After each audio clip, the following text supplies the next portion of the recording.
आज जो मेरा केमिस्ट्री का टॉपिक है वह एटम है।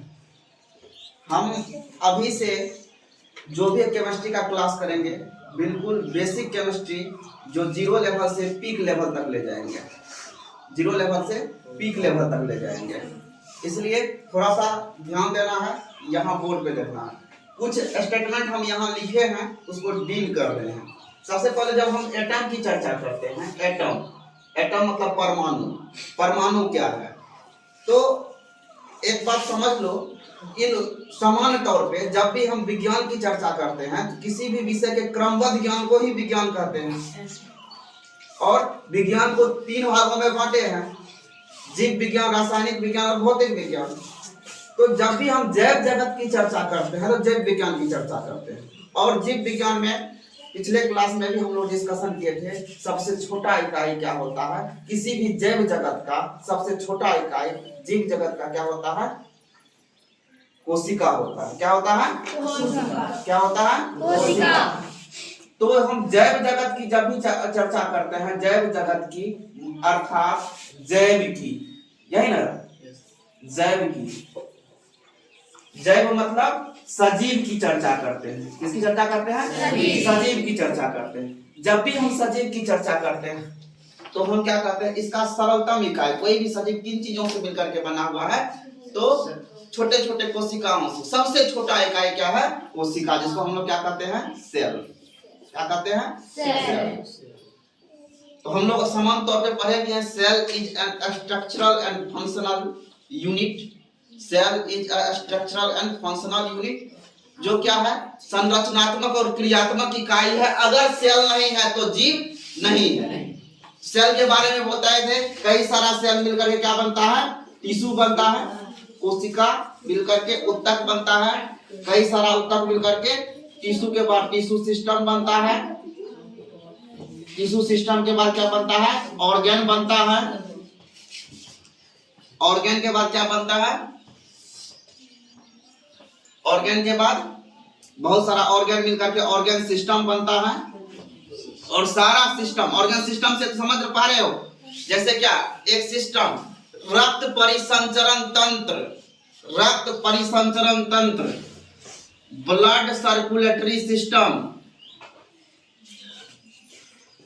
हमारे शरीर में जो रक्त का संचार होता है वह एक पूरा का पूरा क्या है, सिस्टम है। वह क्या है, ऑर्गेन सिस्टम है। डाइजेस्टिव सिस्टम, प्रजनन तंत्र, रिप्रोडक्टिव सिस्टम, जिसमें अपने जैसे नए संतति का उत्पत्ति होता है। इसके बाद और सारे एक्सक्रीटरी सिस्टम। तो बहुत सारा सिस्टम है, बहुत सारा क्या है, उत्तकों का एक समूह है, जो क्या, ऑर्गेन का एक समूह है जो ऑर्गेन सिस्टम बनाता है।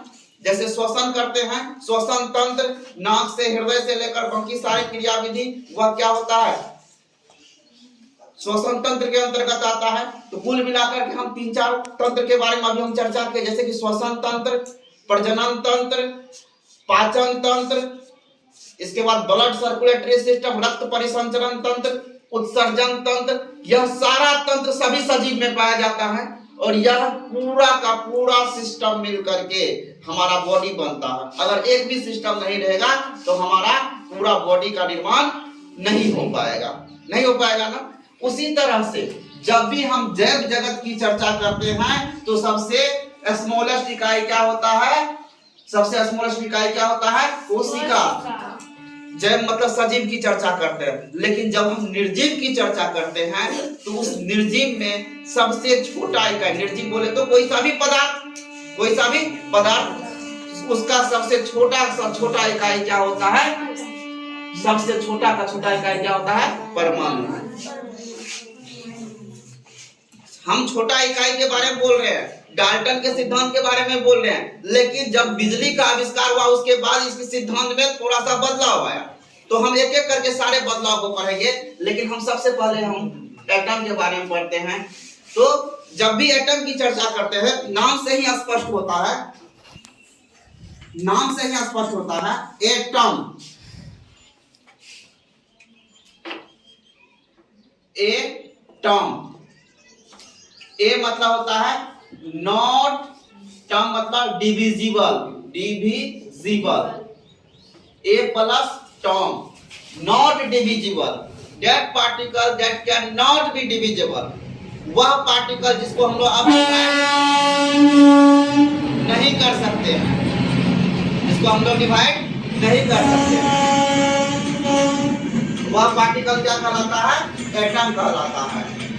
तो इस बारे में सबसे पहला सिद्धांत हमारे भारतीय वैज्ञानिक, भारतीय रसायन शास्त्री महर्षि कणाद दिए थे। कौन दिए थे? महर्षि कणाद दिए थे।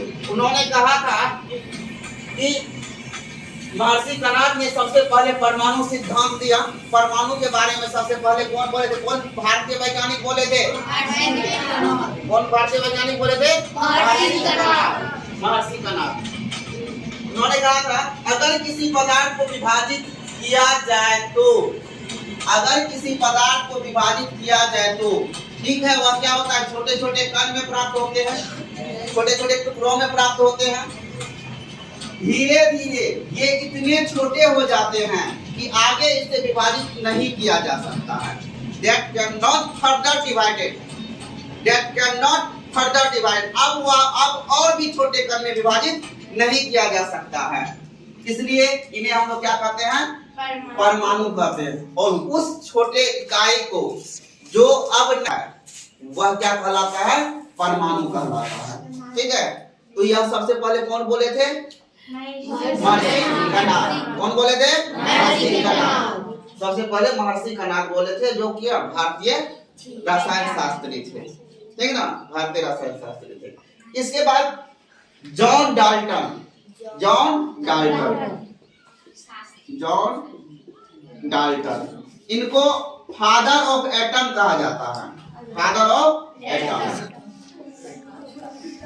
Father of atom. मुझे पूछे फादर ऑफ एटम किनको कहा जाता है? John Dalton. डाल्टन के परमाणु सिद्धांत के अनुसार सभी द्रव्य, देखो थोड़ा सा हृदय देखना है, द्रव्य, हम द्रव्य नहीं बोले हैं, द्रव नहीं बोले हैं।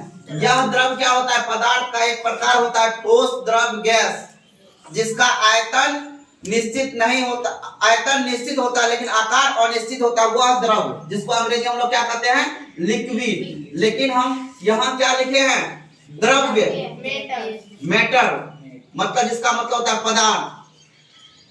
क्या बताए थे? डाल्टन के परमाणु सिद्धांत के अनुसार सभी द्रव्य सूक्ष्म कणों से बने होते हैं, जिन्हें क्या कहते हैं? परमाणु कहते हैं। क्या कहते हैं? परमाणु कहते हैं। एटम वाज इंडिविजिबल, इंडिविजिबल मतलब इंडिविजुअल, डिविजिबल मतलब होता है विभाजित करना, और इंडिविजुअल मतलब होता है जिसे विभाजित नहीं किया जा सकता। Which could not be broken down, जिसे हम लोग क्या कर सकते हैं? ब्रोकन डाउन, जिसको हम नहीं तोड़ सकते हैं, इनटू स्मॉलर पार्टिकल, और भी छोटे कणों में विभाजित नहीं कर सकते हैं, वह क्या कहलाता है? एटम कहलाता है। हमारे आसपास की सारी वस्तुएं, हमारे आसपास की सारी वस्तुएं परमाणु की बनी होती है। क्योंकि हम कितना बताए, जो भी निर्जीव पदार्थ है या जो भी पदार्थ है वह छोटे छोटे कणों से मिलकर के बना होता है। सबसे सरलतम कण क्या होता है? परमाणु होता है। मतलब यह एक स्मॉलेस्ट इकाई है जिसके बिना कोई छोटा छोटा चीज मिलकर ही ना बड़ा बनेगा, जिसके बिना कोई भी पदार्थ संभव नहीं है। तो दुनिया में जो भी पदार्थ है वह निश्चित है, तय है कि कणों से मिलकर के बना हुआ है। किससे मिलकर बना हुआ? कणों से। अब हमारे आसपास की सभी वस्तुएं क्या है? परमाणु की बनी होती है। लेकिन परमाणु की बात तब तक होती थी, सबसे छोटी इकाई, जब तक कि बिजली का आविष्कार नहीं हुआ। बिजली का आविष्कार नहीं हुआ। बिजली के आविष्कार के बाद हमारे इस परिभाषा में थोड़ा सा बदलाव आया।